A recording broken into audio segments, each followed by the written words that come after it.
like I'm too. And I always say I'm not going to do it again, and I always go back Well, and look, do it. it's worth it. What's that, you gonna race where for 2 hours? Lash extensions.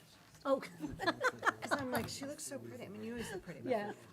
I was like, what's from a little How different? long did they last? Maybe like 6 weeks. I mean, that's a lot if you take good care I'd of like them. to call to order the school committee meeting for the evening of April 26th. You have before you an agenda. Can I have a motion to approve the agenda? So moved. Second? All in favor? Aye. Comments from the public? Seeing none. Superintendents report. Okay, so as most of you know, Nantucket's annual town meeting will be held in person this year in the Mary P. Walker Auditorium at Nantucket High School on Monday, May 2nd, starting at 5 p.m. There will be regular seating in the auditorium with overflow in the ARR room, which is behind the auditorium, and the gym. It is certainly expected that there will be a good-sized crowd, as there are quite a few articles, totaling 100 this year being called. It is the intention of the moderator to go in order by article, rather than prioritizing certain larger ticket items, so to speak, over smaller items. Voting will happen electronically again this year with clickers, and the articles that are directly related to the Nantucket Public Schools budget are the following. Article 8, which is appropriation for fiscal year 2023 general fund operating budget. Article 10, which is appropriation of general fund capital expenditures. And Article 15, which is appropriation for the school department for athletic facilities. As all of these articles have been positively moved by the Finance Committee, we hope that there will be no problem in having them passed without any question. And I look forward to seeing you there on Monday. Go ahead. Any questions? Nope, no questions. Okay, great. Nantucket Golf Club Scholars announcement. So there will be a ceremony and reception for the 2022 Nantucket Golf Club's Foundation Scholars on Wednesday, April 27th at the Nantucket Golf Club at 6 p.m. Catherine will be there along with 10 of her peers. And the ceremony will be broadcast on NCTV 18 for those who wish to tune in from home. During the ceremony, there are 11 finalists that will be introduced, and the audience will learn a little more about each one of them through some short videos and introductions that have been prepared. And finally, 2 scholars will be announced as the recipients of the 2022 scholarship. Although there is lots of anticipation and I'm sure nervousness around the announcement, this is such a joyous celebration and something so special and so unique to Nantucket. The 11 finalists should be incredibly proud of themselves for getting into this final round. I, for one, am very, very pleased and proud of these students, and I'm thankful to have had my first year experience as a member of the selection committee. And I wish them all the luck in the world as they go to the reception and the ceremony for the announcement. So I wish you luck. Great. Any And questions? That's all I got. Okay, presentations and discussions of issues of interest to the committee. Special Needs Advisory Committee. Suzanne? Okay, all of them. Did you get one? The safety in numbers.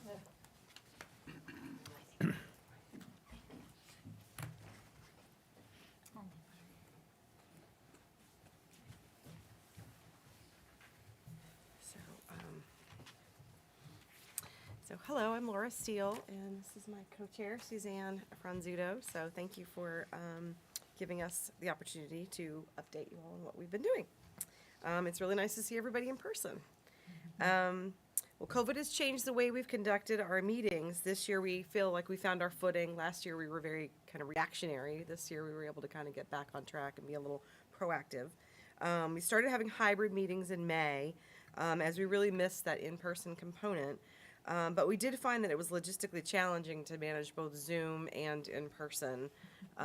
So kind of by virtue of the fact that there was a COVID spike, we went back to all virtual meetings, and we did find that there was more participation among parents. Logistically, it was easier, and we were able to expand our offering of speakers and workshops rather than hoping somebody could make the boat and being able to attend in person.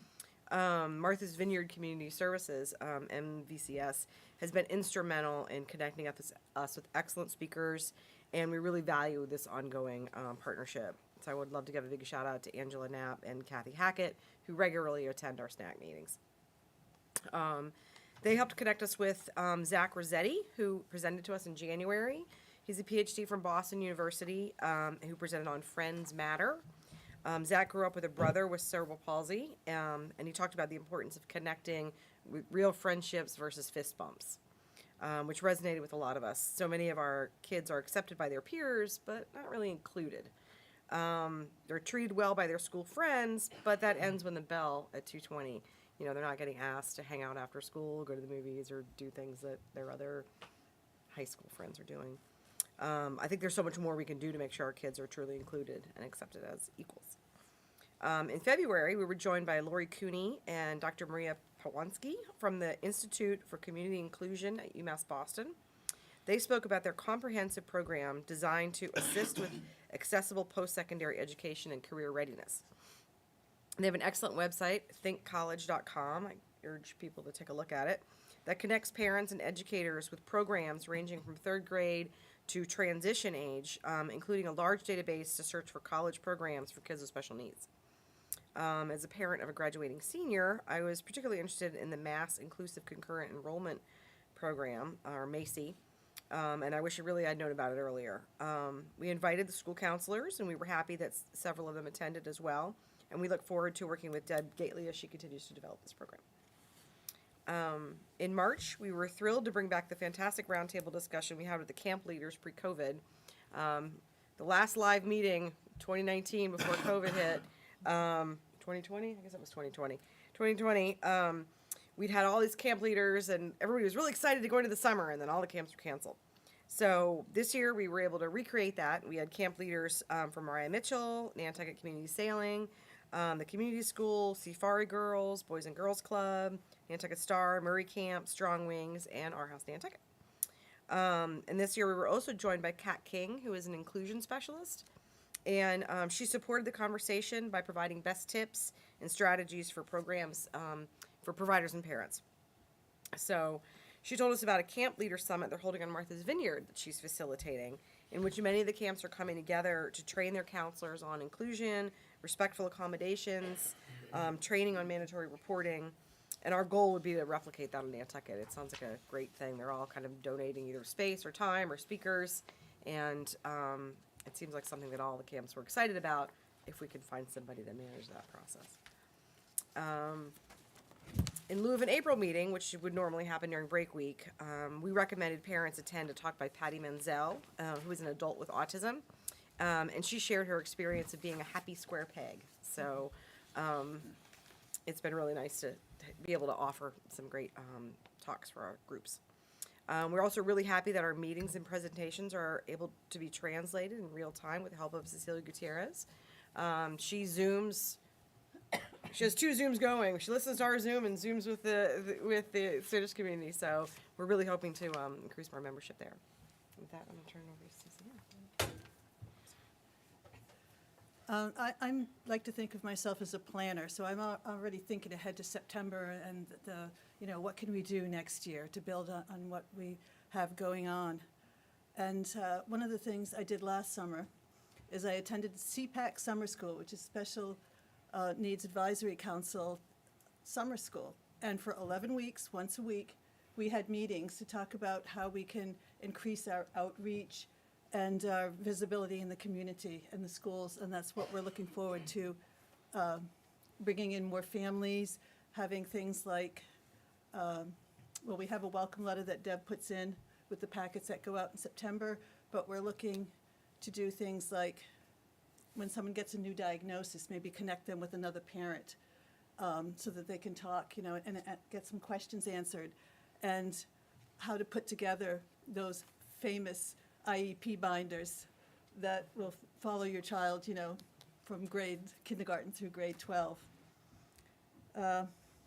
So that's one of the things we're working on. And as Laura spoke about, the Camp Counselor Summit was well received by the camp groups that attended, and so we're really looking to have that here. Laura Kabadi, who's the snack board secretary, and myself have spent almost a year attending a mass leaders training, mass families leadership training. And we have our final weekend coming up at the State House, where we're going to advocate for bills that matter to families who have children with special needs. And our function will be to work with families in the school and in the community to help them advocate for their children. We have one of our classmates who's Marie Younger Blackburn, who she is just like this incredible presence. Her son is in the Mashpee school system. And she has really, he's not just the special needs student attending things. He is included. He's in art and music, and she just does all these fantastic things, and she offers workshops through the Federation as well. So we're hoping to bring Marie here to Nantucket this year to meet with families and maybe some school personnel to just see, because she really has got this inclusion piece down.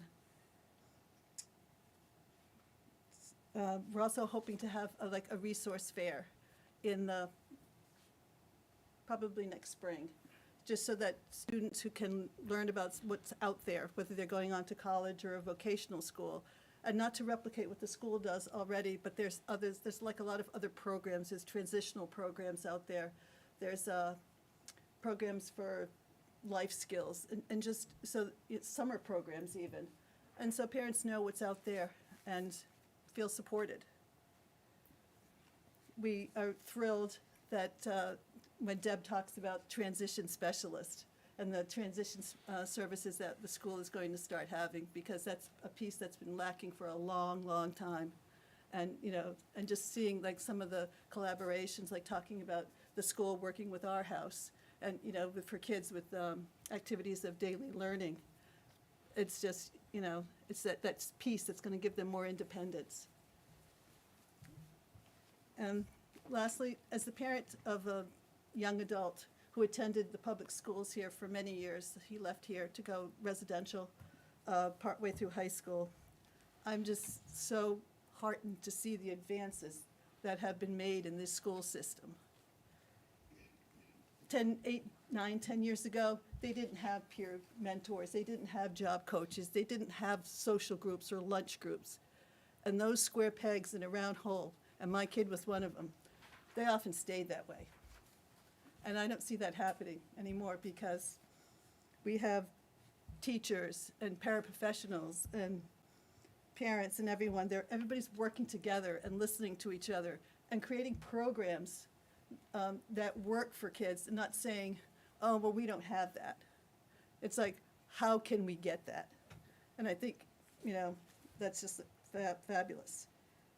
One of the things, of course, we always appreciate Deb Gately for all she's done.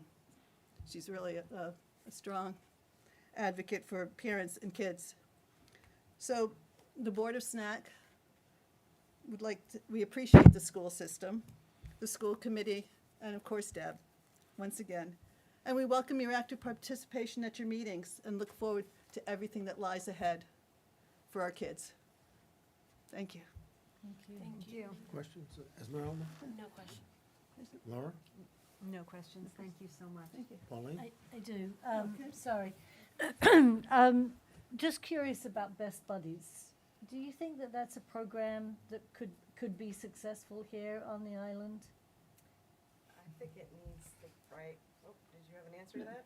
Are you May, after the chair, we actually are initiating a chapter. We just paid the dues right before the break.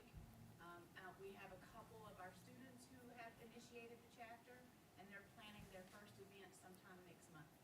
Great. So you'll be hearing Terrific. more about that. That's great to hear. I think it can be successful with the right leadership, you know, because Right. there was a Perfect Pals, which was very similar. Right. And it was successful for a while, and then it just kind of fell apart without somebody to wrangle the teens and say, this is what we should, you know. Right. So right. I do hope that, yeah, we have, that would be great. Okay. Thank you. Rocky? Yes, I have a couple questions. Thank you for what you guys do. It's very, very important. It's not on the front page where it should be, but here we are. My first question is, how often do you guys present to the school committee? Is it once a year? Once a year. I think maybe you should present more than once a year. That's one man's opinion. How could one volunteer to help out in your program? Well, we would love to have your participation if you would I like to didn't, come to our don't, I mean, meetings. it's a we, not a me. We would love to have all of your participation. I know that in past years, we would present and people would say, we're gonna come, so one of Okay. us will come to every meeting. And then, Well, I'm not it's that been a way guy. for all of us, and we know how that is. If I say I'm gonna show, I'm gonna show. What is Best Buddies? Is that Big Brothers Big Sisters, or is that? A little different, I think, sorry, you might be able to describe it better since you just signed up to a chapter. It's a little different than Perfect Yeah, Pals. I can tell you a little bit about it. I'm learning myself, but it's where regular ed students work with special ed. Okay, so it's not Big Brothers Big Sisters where you're. It's not exactly that. Mhm. There is a little bit of mentoring that goes on, but it's a way to bring a little more inclusivity. And they do regular meetings, they do activities Okay. together. And it gives students, our students that are, don't always have friends. Okay. Talk to them and sit with them at lunch. So it's peer to peer. It's peer to peer. Okay, okay. I think that's all I have. And someone once said, "You never diss their ability. It's not a disability. Don't diss their ability." Thank you very much. Catherine? Beth? Yes, if I may, through the chair. I was curious to know how many participants could you kind of guess are multilingual that are participating? Because I'm thrilled to hear that they are participating, because I've always been, concerned that perhaps they haven't felt, and having a translator seems so important. So I'm thrilled to hear this, but I'm curious to know how many you would say are coming. You might be able to Because answer they're in that a better. separate room. Deb. Okay, Yeah. so because of the configuration with the Zoom meeting, we've been having pretty regularly 5 to 7 people participating with Seti's assistance. One of the things that we are also looking forward to doing, kind of in conjunction with the fair that's planned, is we want to try to do some more at the school-based activities during dinner time, where we would provide some food and then be able to attend the meeting and have more active participation. The home element of doing the Zoom meetings has been productive because more people can attend, but there's often parents are concerned or have expressed their concern to us about their kids running around in the background, where we're fine with that. That's all the time. So just have them there to be able to participate. There's a lot more that we want to do with that, but we feel like it's been a good start. Thank you. We've also talked about because they have regular meetings. I'm not sure what their group is called. It's like an LPAC. The multilingual. Right. yeah. Multilingual pack, yeah. So, we are interested in if they would welcome us to go and be able to talk a little bit about snack and how we can do that. And obviously, we look for to connect with you and CC about that. You read my mind, I just wrote that down. Yeah, we'd love to do that. We're trying any ways that we can continue to build support. We've been, this year, we've probably had 17 to 20 people attending our snack meetings at any given time, and that's a good mix of administrators, parents, presenters. I will say that even at the, we can't, because Ceci has her screen off, we don't see the multilingual families. But, for the families, we kind of have a core group of parents that come, we'd love to, try to push that more. So, I would ask I was better about this last year than I was this year, but I would ask the school principals to include the snack meeting in your save the dates. I've noticed this year that at least the CPS and the NHS ones that I get, they never have the snack meeting on there. So, yeah, I would love it if you guys could do that for. It's all Zoom right now. Yeah, so we were originally gonna be in the library or, moved around, but at this point we're Zoom, and I think we'll be Zoom for the rest of the year. Yeah, and the login information, just for your reference, on the weekly newsletter that goes to the staff, it's always included in that. Yeah, it's the same every month. So, our next meeting is May. It's the third Wednesday in May. So, yeah, thank you, at 6 o'clock. And one of the things that it just came into my head, that we talked about along with the camp leaders meeting before COVID, is we had planned to have an event with people from the community who would, to talk with them and have them help us help them hire our kids in the summer. Like, what are the barriers to employment for our kids? And the camp was very receptive, with learning things like that. And we had planned to do the same thing with the community, so that's something that's on our radar. Yeah, really loved it. To have an open house or something where we could kind of talk about why won't you? What are your concerns? Is it a job coach? Because sometimes there are job coaches available through various entities. Is it they need a little extra training? What can we do to support that? So it is hard for our kids to find jobs and meaningful employment. Can I just make a comment? It's just because we're experiencing this through our house, is community service is a great way for businesses to begin to have students come in, get to know them, get them to understand and know your business or layout. And that might be a nice way to then perhaps connect Yeah. for future employment, just as a thought, because Yeah. A lot of our kids are willing to come in and volunteer, unpaid, life skills internship, or however you want to call it. And then, hopefully that's a pathway, or at Right. least they're learning job skills and interview skills and those things. of course, yeah. Thanks. I haven't heard of a large number of people willing to work, and I think there's a lot of openings and opportunities. If people reach out to the employers, because I think everybody's crying for employees. And our So- kids live on the island, they have housing, so. Gotta put that out there. Yeah. Thank you very much. Yeah, you. thank you. Thank you. Thank you. Next, the DESI District Report Card, findings and highlights.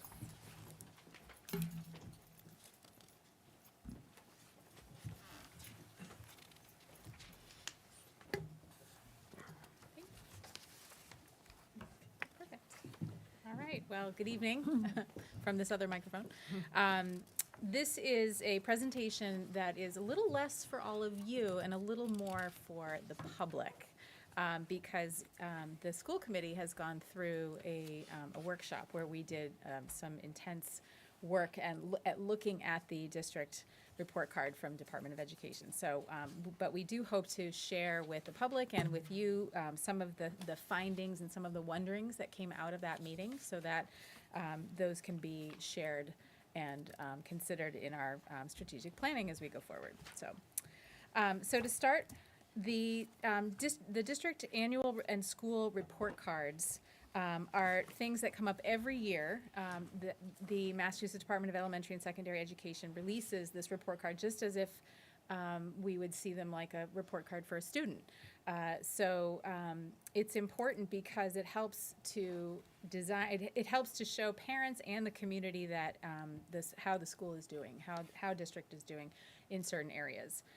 Report cards highlight a school or district's strengths as well as any challenges that they may need to address in order to make sure that students' needs are being met across all groups.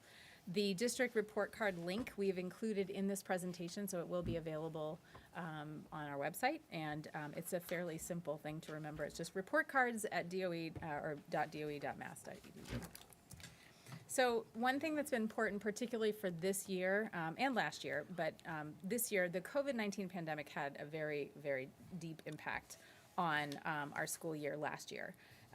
The data included in these report cards has been affected by the pandemic. So we have to understand, as we're reviewing the data, as we're looking at achievement data. In fact, we don't really have achievement data based on the MCAS and the other assessments that were provided last year because of the pandemic. So it's important that as we review and as we look at our district report cards and our school report cards, that we keep that in mind.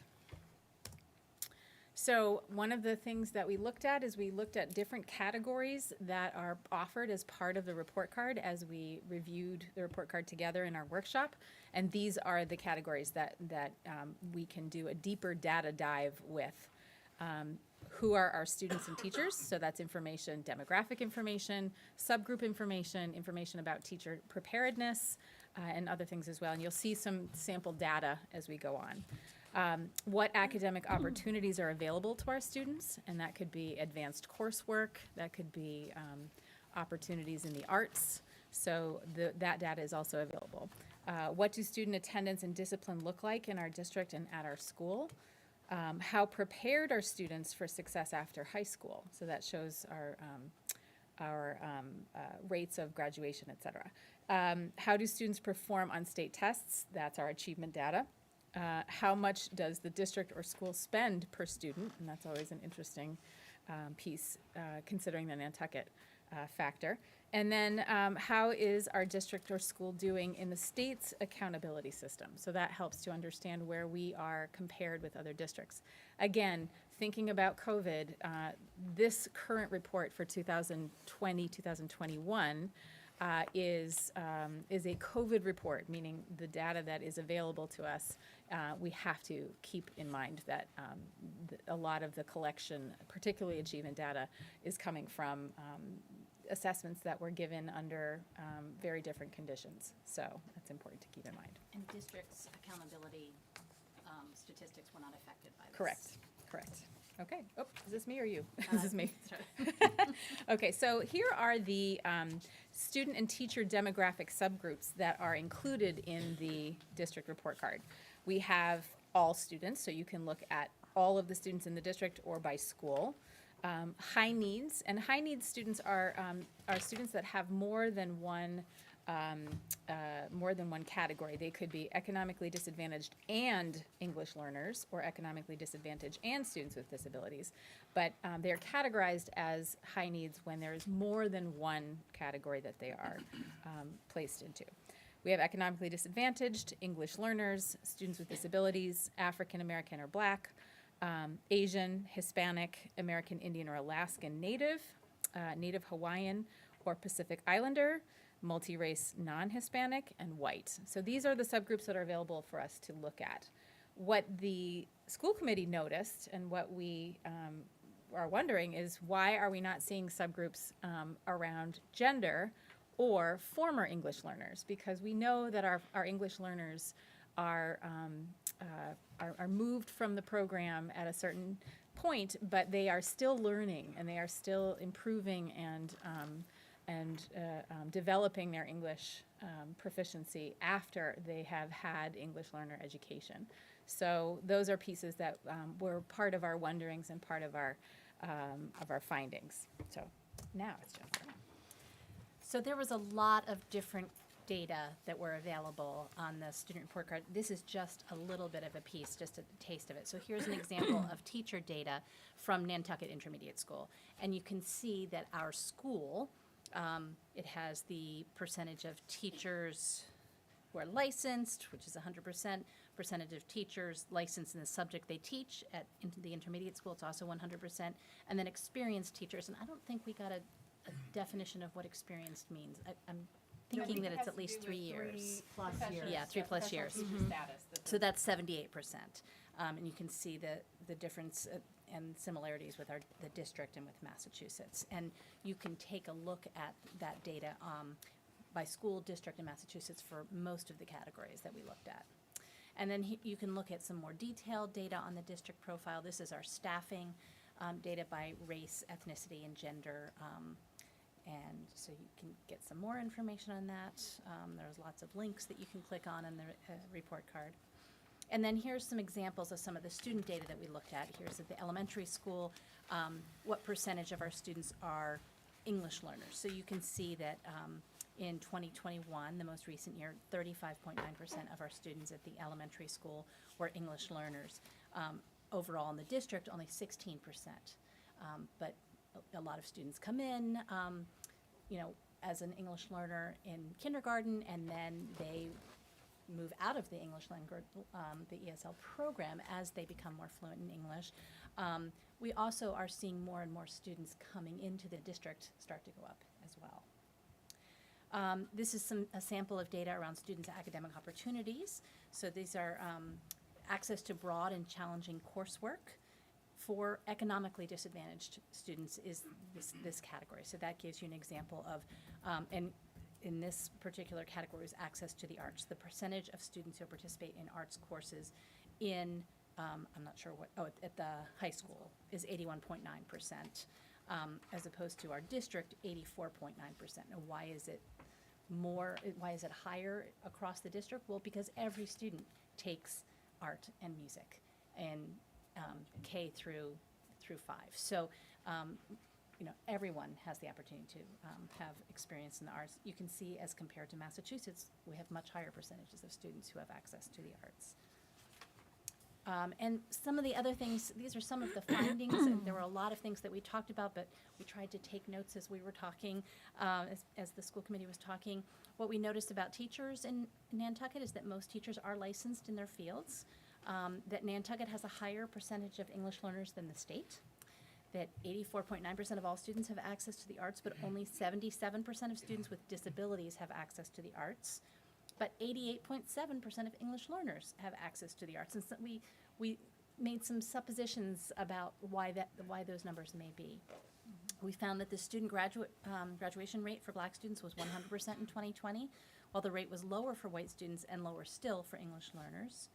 And we noticed that 0% of English learners reported post-secondary plans in 2018, 19, or 20. We had some wonderings, too. One of the things that the categories of information was mobility rate. It's not very clear that we could find how mobility rates are defined.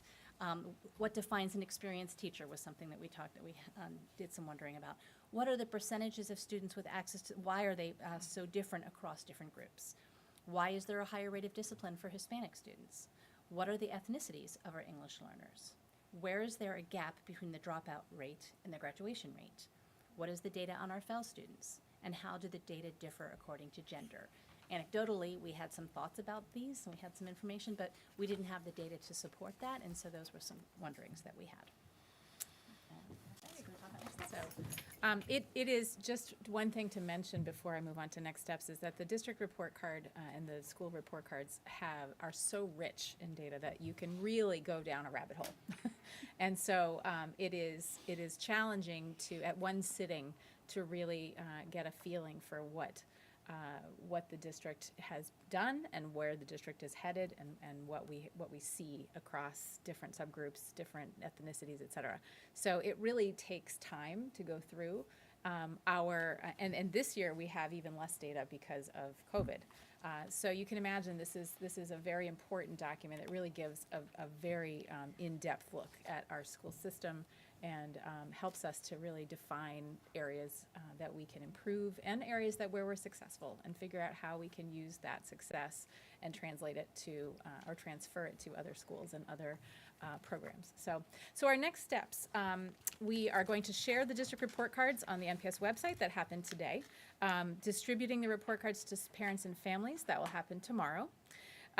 We are going to provide translation resources and supports. That will happen along with the communication to parents and families. We'll have connections that they can see the report cards in translated format. We want to review the school committee workshop wonderings with the district leadership team for further research. So that's going to help us again as we move forward with strategic planning. And then investigate some post-secondary options for English learners. That was one thing I think that was quite surprising to us, is that our English learners at the high school level may be graduating, but they are not planning to go on to university or college, and so don't have secondary plans. So how can we provide opportunities for them? Because there are opportunities. So that is something that we definitely want to look at. We also feel that using the report card findings for district improvement is really key. It's the main source of our data, along with a few other pieces. But this is really where many things are held, and we can really identify areas and dig quite deeply into some specifics. So the report card is a very important place for us to be able to glean information from that data. So those are our next steps, and there are probably more that we haven't actually included, but as it starts, that is that is where we're headed with our district report card. So, if there are any questions, happy to answer. Marky? I have no questions. Catherine? I just wanted to ask for clarification on what the mobility rates are, because I wasn't, as a student, I'm not that sure what that is, so I just wanted to ask. We all were struggling with that, Catherine, so it's a good question. I believe the mobility rates have to do with moving between schools. But because Nantucket doesn't have schools where people can move to, there aren't 2 elementary schools, 2 intermediate schools, 3 high schools. We're not seeing any. Our mobility rates are 0 because we have only 1 high school and 1 intermediate school and 1 elementary school. It does not account for our private schools, so it's just mobility. In larger districts that have multiple schools at the same level, it is possible that students will move from one school to another. So, Or if there are 2 towns next to each Yep. other and students are moving from one district to another, but, you know, it's us and the ocean. So Right. we don't have a lot of mobility. Okay, thank you. Esmeralda? No questions. Laura? No questions, but I will just add that it was a really interesting exercise, and I believe this is accessible to anyone, Yep. right, Absolutely. on the website. So it's worth it to kind of take a peek around. We could have spent many more hours going down the rabbit hole, as you say, but it really is, it was a really interesting and educational exercise to be part of it. So, thank you. Pauline? Just a comment, I know you had mentioned gender as part of your discussion, but do we as a district, I see they don't as a state because it's just male and female, but do we as a district allow on our applications for staff and also for students coming in to be male, female, other, non-binary? Have we progressed to that? we have talked about that in our changes in our collective bargaining agreements. So we are moving in that direction. However, we have not, with regard to our application, we have not yet made that jump, but it is certainly something we can do. So, thank you. Thank you. It was an interesting evening, and we learned a lot. So thank you very, very much. Great, thank you.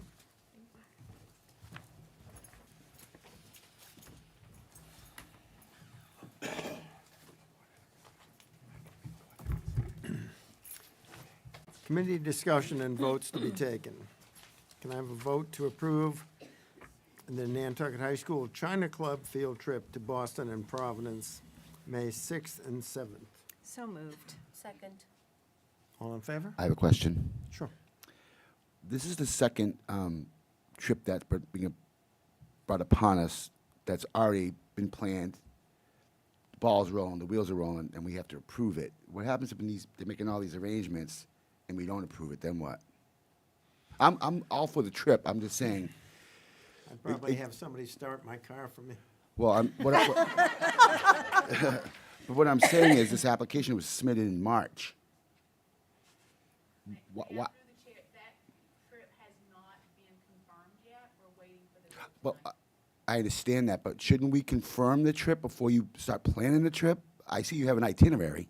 Yeah, So you haven't made reservations at these restaurants? no, not for this, not for this. My point being is not just this trip, but I'm saying there was another thing that we had to approve that they were already gone. It was the cooking team, I think, right? But they were already there. My point being is there's a flaw in the application process. If I may, through the chair, one of the issues is that the school committee only meets every 2 weeks, and so sometimes the ability to get the votes on the agenda, But this was in March. it takes time for all of the pieces to come together, so it's part of it. Okay. Can I have a motion to approve? So moved. Second. All in favor? Aye.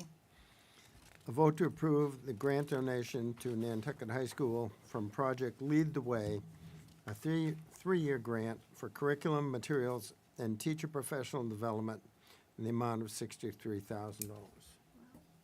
So moved. Second. All in favor? Aye. A vote to approve a grant donation to CPS from Project Lead the Way, a three-year grant for curriculum, materials, and teacher professional development in the amount of $32,500. So moved. Second. All in favor? Aye. Aye. A vote to approve a donation from Jean F. and David G. Nathan Fund to Nantucket Community School for the community pool in the amount of $250. So moved. Second. All in favor? Aye. Aye. A vote to approve no yes for selection of school choice participation academic year 2022, 2023. Policy JFBB. So moved. Second. What's the no yes? School choice participation is, thank you for bringing that up. We don't have the ability to choose which schools our students go to, so the point is, this isn't really, it isn't really an effect for us. So the answer is, there is no selection. If you are a third grade student, you're going to go to the intermediate school.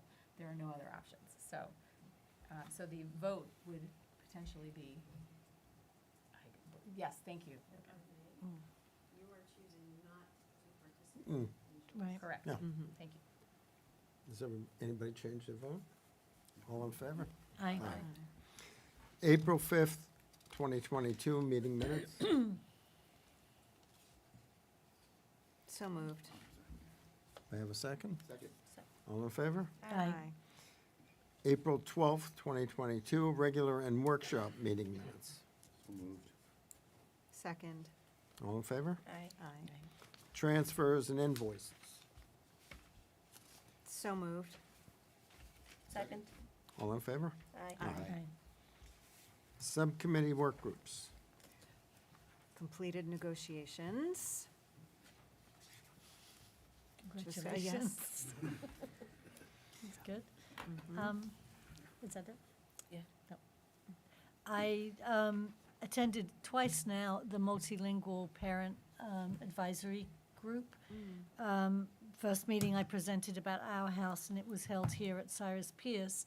But last month, they came to our house. Oh, nice. And I would say we had probably 25 parents in attendance and about 8 students. And it was really fabulous because the way that Patty and her team have got it set up is there is a translator in Spanish and in Portuguese. And we even had families that were not multilingual. They just came because they wanted to be part of the group and also the discussion. So I'm very impressed with the numbers, because both the meetings I attended had good attendance. And I think going earlier to the conversation around snack, I think that collaboration is probably a pretty easy one to do. Today, Nantucket Education Trust has supported the students across the Sound. So Tracy Nichols is with them today, and so when she comes back, I know she'll probably like to give a report. But that's kind of nice. And I attended the snack meeting, which was primarily around summer programming. But it was good to hear a lot, presentations. They've done a great job, Laura and Suzanne, in running snack. That's it. How about meetings with the collaborative? So I missed the last one because I had a conflict. And then there's another one upcoming, which will be, I think it's next week or the week after, so I will attend that. They're still mostly virtual, but I'm going to try and go in person again when I can. Okay. Catherine, you're up. Okay, so the first thing that I have is that all seniors are required to have 20 hours of volunteering hours in order to graduate, and the due date is supposed to be May 1st, but since May 1st is a Sunday, the actual due date is May 2nd at 2:20 p.m. And yeah. You've got one day to make up those 20 hours. And we've got a lot of kids coming to our house. How do students, if they wanted to check on how many hours they accumulated, so it's like 5 hours a year? You could do it all in one year, Yeah. or you can just, Okay. it's just, yeah. How do we raise those hours, first of all? But how would you, if you're a senior and you wanted to know, because I had a couple parents call me and say, said, what can I do, what can I do? My kid's up against it. I go, when do you need it done? I said, tomorrow. I'm like, I can't really help you. But how would a student find out how many hours they've accumulated? You could probably talk to Miss Bartlett. She's the head of like all the volunteering. If you so- want, can a student or a parent go online to find it, or it has to be I face to face? don't know about that. You probably does. Thank you. Yeah, I don't think there isn't. All right. Is from what I know, but yeah. And also the author Elizabeth Acevedo will be coming to our school this Thursday, April 28th. I'm very excited for that. I'm reading one of her books right now, and I've always wanted to see her and like hear what she had to say, so I'm very excited for that. And AP exams are coming up.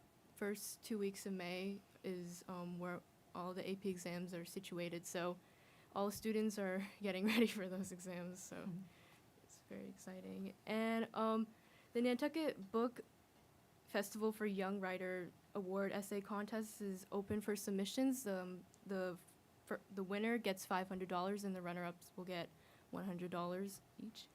And as Dr. Hallett said previously, the Nantucket Golf Club Scholar announcement will be tomorrow night at 6 p.m. And I also wanted to ask, are the vocational winners, will they be announced on the same day too, or?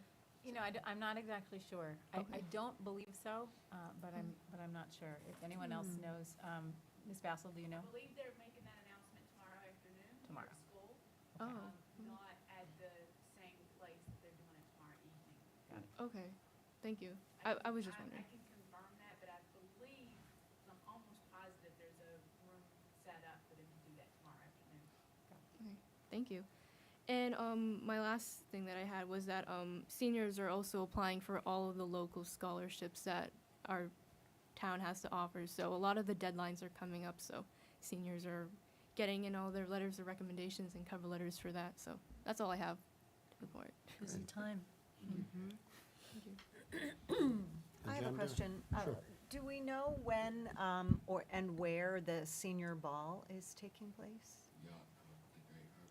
Is at the Great. And is it still June 2nd? No, Barbara. It's the Nantucket Yacht Club, The Nantucket Yacht Club. yeah, No. for the senior ball. And will it be June 2nd as It indicated? is June 2nd. Okay, thank you. Information, they just put out information today about the menu and food items. They just got a confirmation on that today, actually.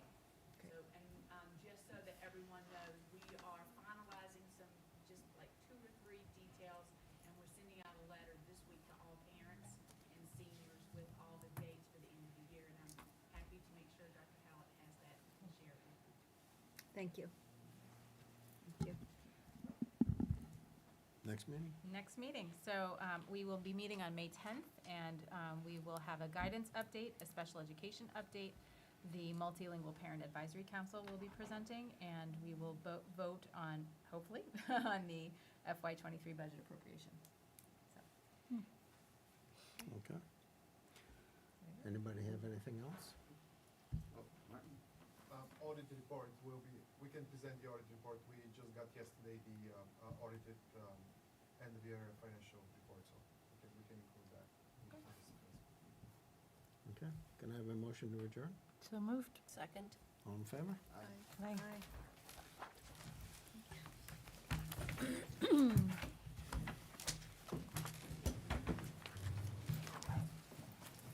It's me. It's me. Live and in the flesh. Well, it's good to be both. Good. How are you doing, It is. Bobby? It is. You ready for your big win? My big who? Win. Yes, ready. I'm There's gonna ready. be supporters out there doing a dance. Isn't it nice? I mean, honestly, isn't it nice just to kind of, It is. It is. Bobby's my #1 fan. oh, he might have been your #1 opponent because he actually thought about filing. Running. I actually did. Bye. Next year, I'm whoever is running, I am running. Okay. All right, Bobby, we All will right. hold you to that. Yes. I'm gonna make you. We have no wiring, nothing. So moved. No. Second? No. I don't know. Literally, I don't it know was- yet. I don't know. I'm you just know, I mean, completing my first year. When they did town meeting last year, they had, I'm glad. we I were saw able him to today run too. an Ethernet cable, but it crossed sidewalks, it crossed the road, it was